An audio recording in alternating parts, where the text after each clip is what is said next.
ውሸት ታሪክ ለህብረተሰብ እንዲደርስ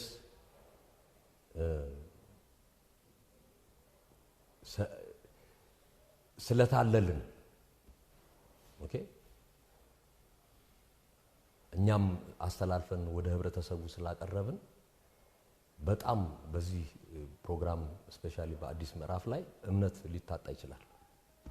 ምክንያቱም ህብረተሰብ ራሱ ይረዳቸዋል እነዚህን ግለሰቦች ኦኬ እና ይሄ ከዚህም አልፎ የቤዚክ የሆኑ የጋዜጠኛ ሙያዎች ራሱ ሲተላለፉ ከኤዲቶሪያል ፖሊሲያችንም ሲወጡ ኮንትሮል ያደረግንበትም ሜካኒዝም ጥያቄ ላይ ገብቷል።